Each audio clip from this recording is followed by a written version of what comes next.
Ayez pitié de la faiblesse de notre foi. Chapitre 93. Un homme seul au fond du fjord.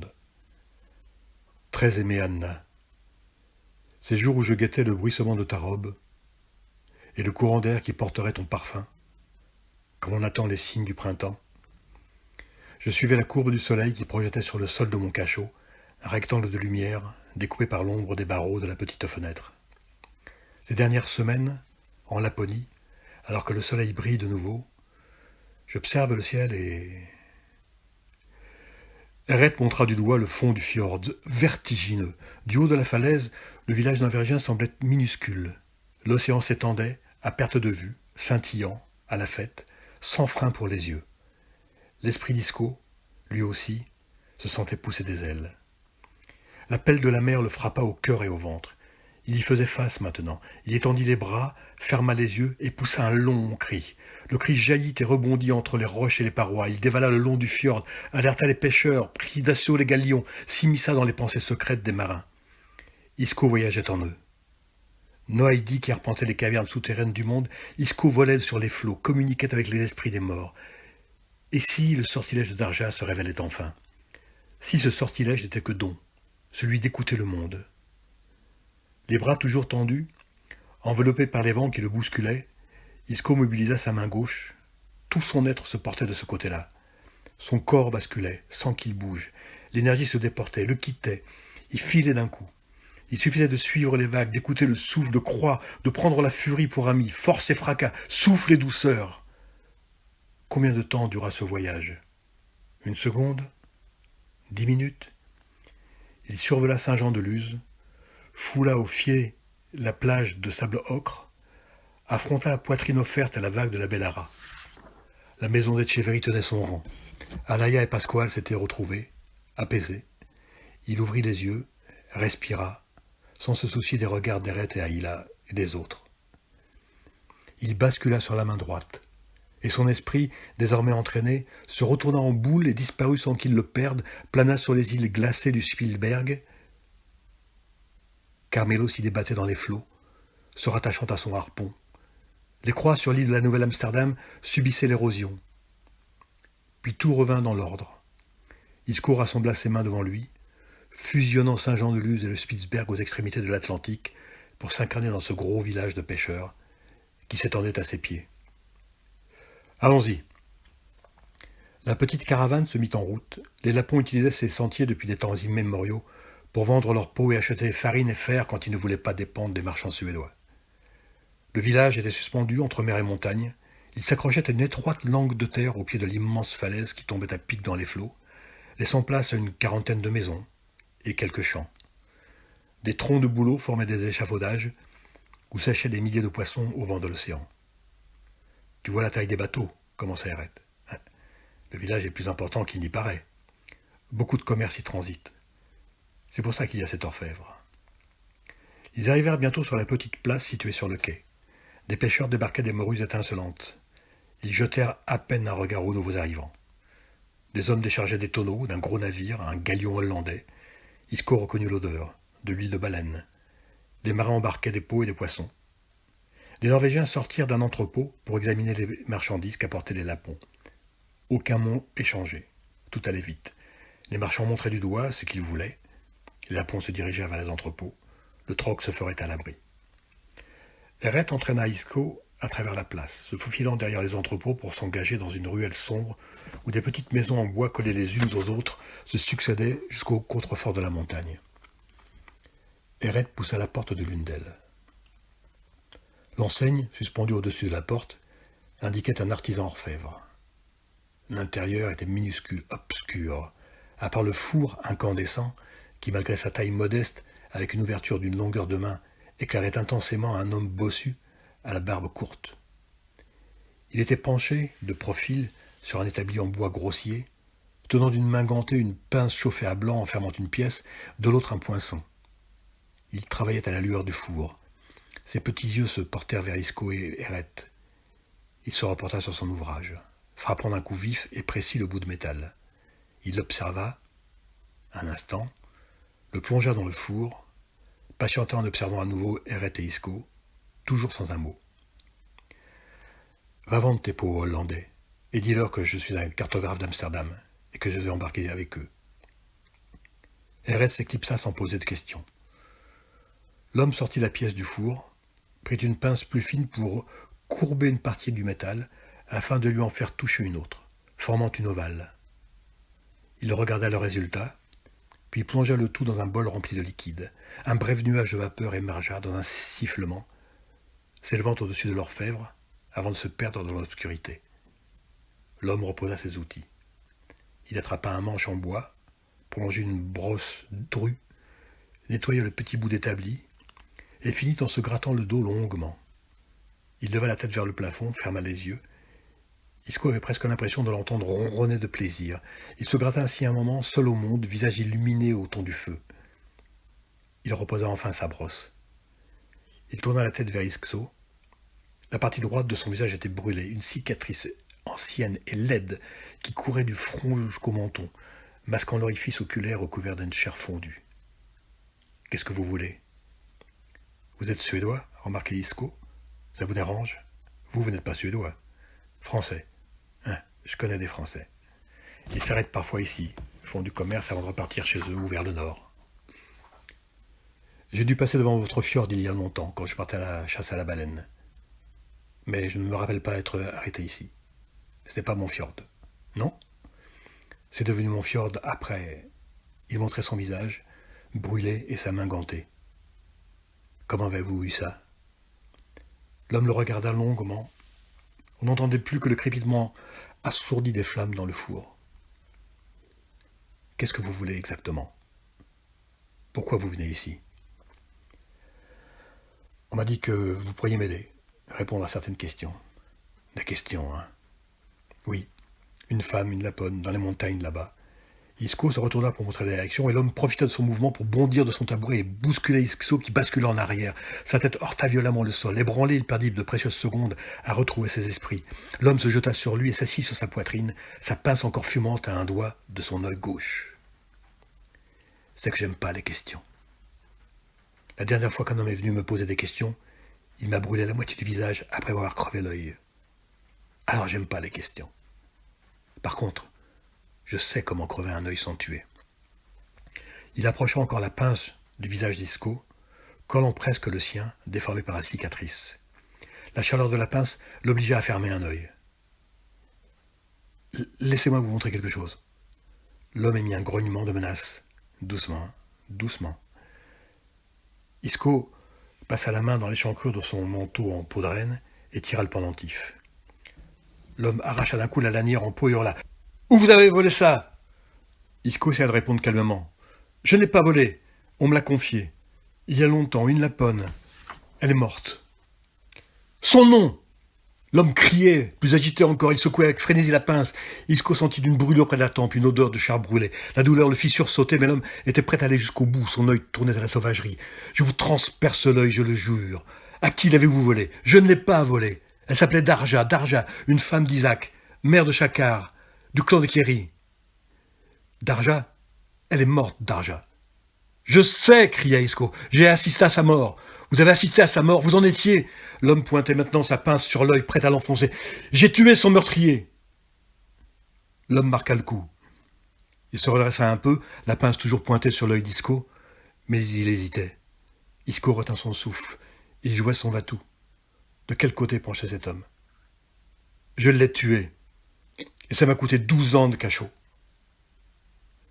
L'homme sembla sortir d'un sortilège. Il cligna de l'œil plusieurs fois. L'outil fumant tremblait, puis sa rage sembla faire place à une grande fatigue. Il se releva et posa sa pince. Il tendit la main pour aider Isco. « Petri Comerus. » Isco s'épousta et se massa la tête. « Isco d'Etcheverry. » Petri Comerus regarda le bijou et le rendit à Isco. Il trempa un tissu dans une coupole. « Mettez ça sur votre blessure, une macération de millepertuis. Ça nettoie et ça calme. J'en ai toujours une de près. » De vieilles habitudes depuis, il montra son visage. « Que vous est-il arrivé ?» Avant d'être ici, je travaillais chez un artisan à Arnasand, en Suède. Un jour, des hommes sont venus me poser des questions, avec un bijou comme le vôtre. Leur chef voulait savoir si on en avait fabriqué des comme ça, si on connaissait des gens qui en fabriquaient. Il n'a jamais cru ce qu'on disait. Petri Comérus ôta son gant, laissant apparaître une main difforme. Ces hommes m'ont tenu, et il a commencé par m'écraser les doigts à coups de masse, pour impressionner mon maître. Il criait plus fort que moi encore, qu'il ne savait rien. Alors l'autre a continué, il a plongé son épée dans le brasier. Mon maître suppliait, par Dieu il suppliait pour ma vie et pour la sienne. L'autre a reposé la question. Mon maître pleurait, il était à genoux, il implorait. Petri cligna plusieurs fois des yeux, un tic nerveux. Il a pointé son épée sur mon œil, j'ai cru mourir. Je crois que je me suis évanoui. On m'a réveillé avec de l'eau froide, mais ça ne suffisait pas. Il a dit qu'il savait comment soigner ça. Il a posé son épée à plat sur mon visage, Il dut garder le silence quelques instants. Quand j'ai repris connaissance, à cause de la douleur, je baignais dans une mare de sang. Je hurlais de mal et de peur. Des voisins sont arrivés, et c'est là que j'ai vu que tout ce sang n'était pas le mien. Mon maître gisait, là, la gorge tranchée. Petri Comérus fit 2 pas jusqu'à une étagère. Il a pris une cruche à 2 gobelets. Il faut boire quand on parle de choses tristes. Isco avait déjà entendu ça. Petri remplit les 2 gobelets d'eau de vie. Je n'ai jamais su si mon maître avait parlé ou pas. Et je ne savais pas s'il avait quelque chose à dire. Il vida son gobelet. Cet homme, vous avait-il dit qu'il l'envoyait? Le démon, seul le démon pouvait être son maître. Son nez écrasé, sa bouche traverse. Je l'ai tué! Petri Comérus avait laissé sa phrase en suspens. Il respirait fortement, la bouche entr'ouverte. Il est mort, un coup de harpon en plein cœur. C'est lui que j'ai tué. Petri se resservit d'un gobelet et le vida d'un trait. Qu'est-ce que vous voulez de moi? Je veux comprendre. D'où vient ce bijou? Pourquoi des hommes sont-ils prêts à tuer pour les faire disparaître? Vous êtes catholique? Isco hésita. Cette question devenait de plus en plus dangereuse. Vous savez ce que ça signifie, ce M? Le signe marial? Vous êtes catholique. Le signe marial, avec sa couronne de reine du ciel. Vous êtes catholique? Répondez par pitié. Isco fut touché par le changement de la voix et l'expression de Petri. Elles exprimaient un espoir. Oui. Petri ferma l'œil. Sa poitrine se vida, comme s'il se le recroquevillait au fond de lui-même. Un moment attendu de trop longue date. Cela ne dura pas. Il ouvrit l'œil. Vous êtes le premier catholique que je vois ici depuis mon enfance, depuis que mes parents ont été tués pour leur foi. Petri prit la main droite d'Isco dans les siennes. Il resta un moment à l'observer. Isco le laissa faire. Cela comptait pour cet homme. Je suis catholique, continua-t-il. Je n'ai jamais pu le dire à quelqu'un. C'était trop dangereux. Et ça le devient de plus en plus. Vous détenez désormais ma vie entre vos mains. J'ai peut-être tort, mais j'arrive au bout de mon chemin. Et je ne veux pas partir sans ouvrir mon cœur. Je suis dans la même situation que vous, Petri, obligé de cacher ma foi. Et si on la connaît, tenu de me taire. Vous pensez que nous sommes pareils? Avez-vous eu besoin de vous cacher de votre foi, enfant, dans votre pays? Non. Alors vous ne pouvez pas comprendre.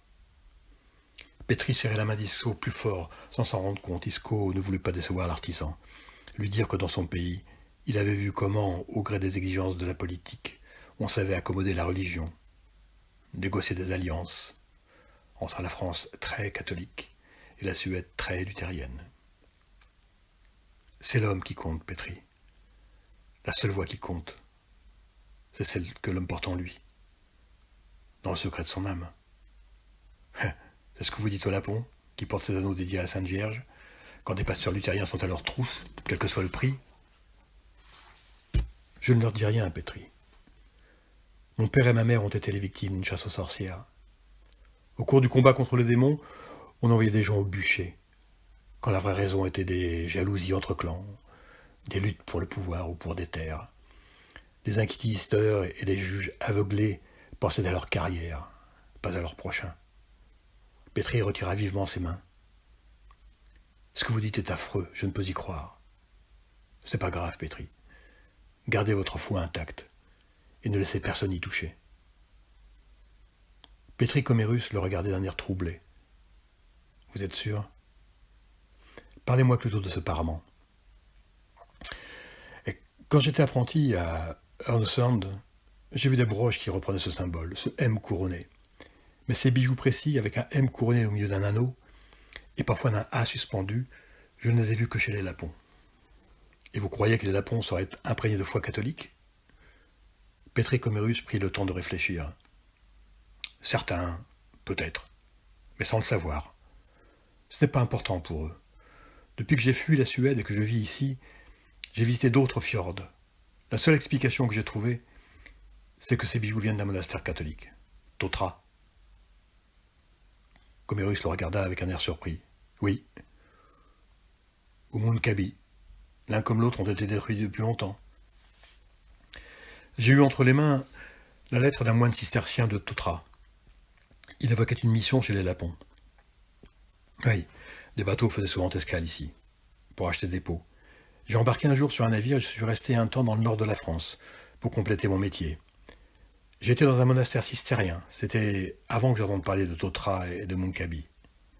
Un endroit qui était dédié à la Vierge Marie. On y employait cette même écriture, aux traits droits, aux angles en pointe, aux lettres plus hautes que larges, et serrées les unes contre les autres.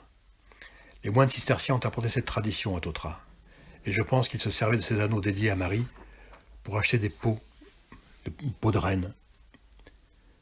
Les Lapons ont adopté à la fois comme moyen de paiement et parce qu'en Marie, ils retrouvaient Saraka. Ceux que je connais adoptent des divinités nouvelles, si ça peut leur servir au quotidien. Ce qui les dérange, c'est quand on leur demande d'abandonner leur monde magique pour se prosterner devant un seul Dieu. Vous avez l'air de bien les connaître. Pourquoi pensez-vous qu'ils vous ont envoyé à moi? C'est ici qu'ils viennent quand ils veulent de nouveaux bijoux. Ils m'apportent l'argent ou le laiton, et je les transforme suivant le modèle qu'ils veulent. Celui de Marie est très populaire. Il prit un bol en terre et en montra le contenu à Isco. Et c'est ce qui dérange tellement les pasteurs luthériens.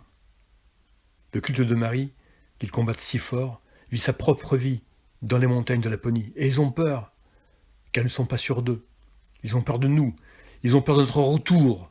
L'œil de Pétri Cornelius brillait. Il se mit à rire en tapant l'épaule d'Isco. Il ne s'arrêtait plus de rire, heureux comme s'il venait de trouver un compagnon d'armes. Il brûlait de porter ce combat. Pauvre bougre qui menait sa croisade seul au fond de son fjord, prisonnier de ses rêves de revanche, fabricant de ses bijoux de Marie à défaut de pourfendre les protestants. Isco se leva, posa ses deux mains sur les épaules de l'artisan. Un voile de déception passa sur l'œil de Pétri. « Vous partez déjà ?» Ce bateau hollandais. Et il rejoint Amsterdam.